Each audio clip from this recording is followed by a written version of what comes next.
गति 100 शब्द प्रति मिनट। डिक्टेशन शुरू होगा 5 सेकेंड बाद।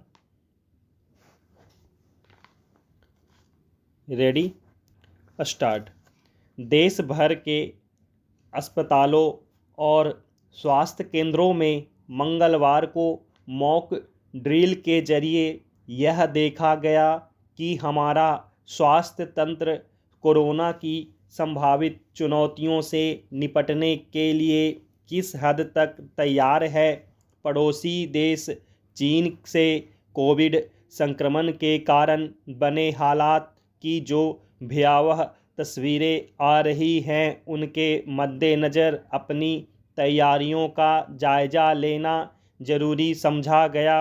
इस बीच कर्नाटक पहला राज्य है जहां सार्वजनिक स्थानों पर मास्क पहनना फिर से अनिवार्य कर दिया गया है।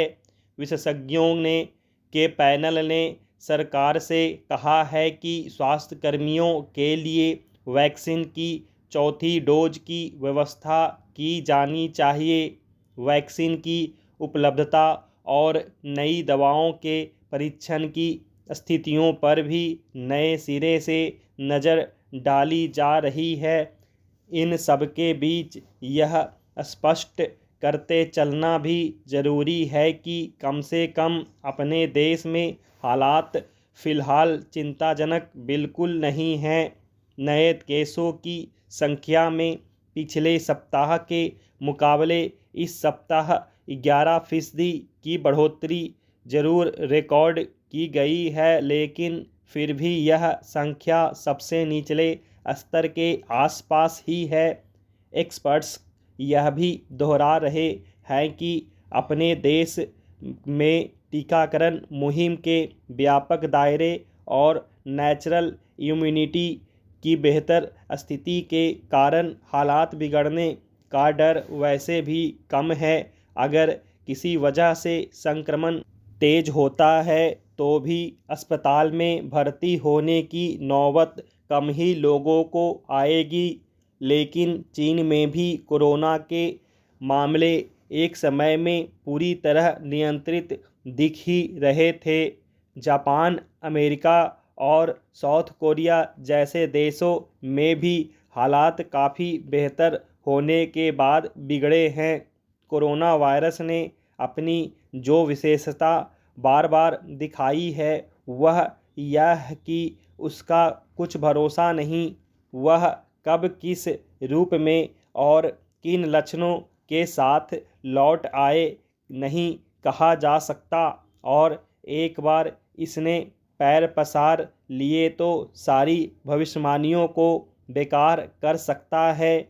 लेकिन अपने देश में आम लोगों की बात करें तो सब जैसे कोरोना को अतीत की चीज़ मान चुके हैं।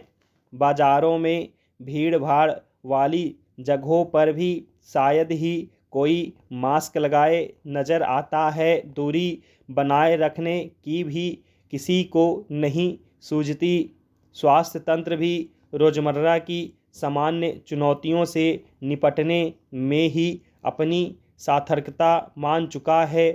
ऐसे में क्रिसमस के बाद अब नए साल के जश्न का मौका आ रहा है। देशवासियों का फ़िलहाल जो मूड दिख रहा है उसमें न्यू ईयर पार्टी करते हुए शायद ही कोई कोरोना के बारे में सोचे या किसी तरह की सावधानी बरतना ज़रूरी समझे।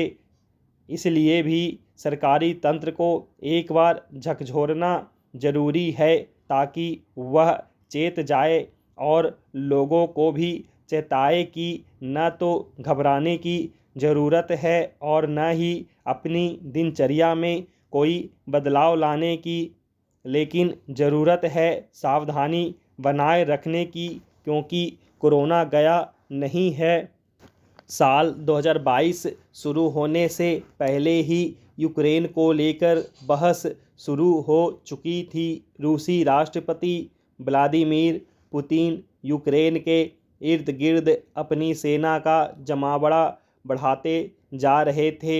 माहौल में थोड़ी घबराहट जरूर थी, लेकिन शायद ही कोई यह मान रहा था कि युद्ध शुरू हो जाएगा, मगर युद्ध सचमुच शुरू हो गया, जिसने विश्व और यूरोप की भू राजनीति को हमेशा के लिए बदल कर रख दिया।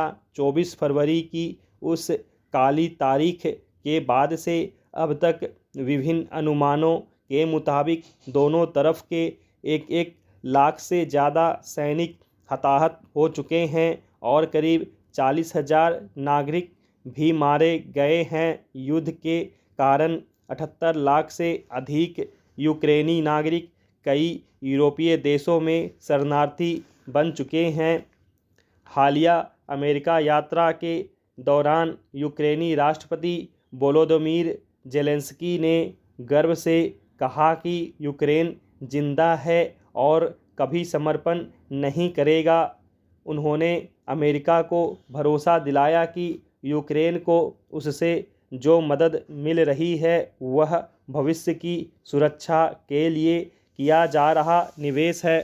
ज़ेलेंस्की ने यह भी दावा किया कि अगले साल इस लड़ाई में निर्णायक मोड़ आएगा। यूक्रेन के राष्ट्रपति अच्छी तरह जानते हैं कि अगले कुछ महीने बेहद नाजुक हैं और इसकी कई वजहें हैं। अमेरिकी राष्ट्रपति जो बाइडेन ने यूक्रेन के साथ अंत तक खड़े रहने का वादा जरूर किया है। $2 अरब का राहत पैकेज भी घोषित किया है। इसके अलावा $45 अरब की सहायता का प्रस्ताव पाइपलाइन में भी है, लेकिन इस युद्ध पर बढ़ते अमेरिकी खर्च को लेकर रिपब्लिकन्स के एक हिस्से में बेचैनी बढ़ती जा रही है। हाल में हुए सर्वेक्षणों में महज 50% रिपब्लिकन वोटरों ने यूक्रेन को दी जा रही सहायता का समर्थन किया। पिछले मार्च में हुए सर्वेक्षणों में समर्थकों का अनुपात 80% था।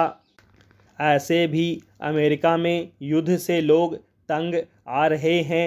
करीब 1/3 अमेरिकी अब यूक्रेन को सहायता जारी रखने के पक्ष में नहीं हैं और करीब आधे ऐसे हैं जो चाहते हैं कि यूक्रेन जल्द से जल्द शांति कायम कर ले। रूस भी मानकर चल रहा है कि कड़ाके की ठंड न केवल यूक्रेन युद्ध के प्रति समर्थन को कम करेगी बल्कि उसके साथ खड़े रहने के यूरोपीय देशों के संकल्प की भी परीक्षा लेगी। रूस का आरोप है कि अमेरिका यूक्रेन में एक छद्म युद्ध लड़ रहा है।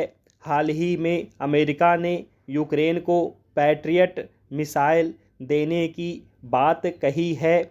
उसने इसे यूक्रेन के इंफ्रास्ट्रक्चर पर बर्बर रूसी हमले से बचाव का साधन बताया है, लेकिन पैट्रियट मिसाइल की यूक्रेन को डिलीवरी से रूस के इस आरोप को आधार मिलेगा कि अमेरिका यूक्रेन में छद्म युद्ध लड़ रहा है।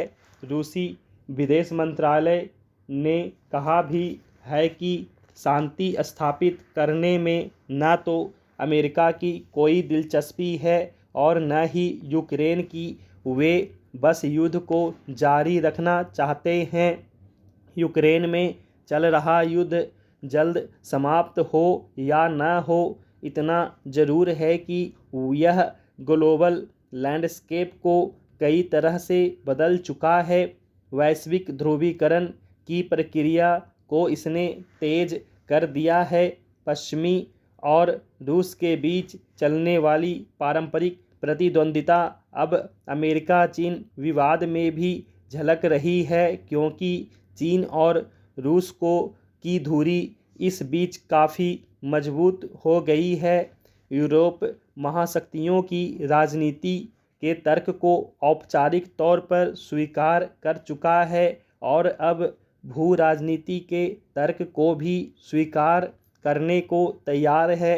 अब जब यूरोप अपनी सुरक्षा व्यवस्था को मजबूत बनाते हुए अपनी सैन्य क्षमता में इजाफा कर रहा है, उसका चीन के साथ अपने संबंधों के समीकरण पर दोबारा विचार करना स्वाभाविक है। भले ही पुतिन ने द्वितीय विश्व युद्ध के बाद खड़ी की गई यूरोपीय संरचना की नींव को हिला दिया हो, अब यह महसूस किया जा रहा है कि दीर्घकालिक खतरा तो ज़्यादा हिंद प्रशांत क्षेत्र से ही है, जहां शी चिनफिंग घात लगाए मौके का इंतज़ार कर रहे हैं।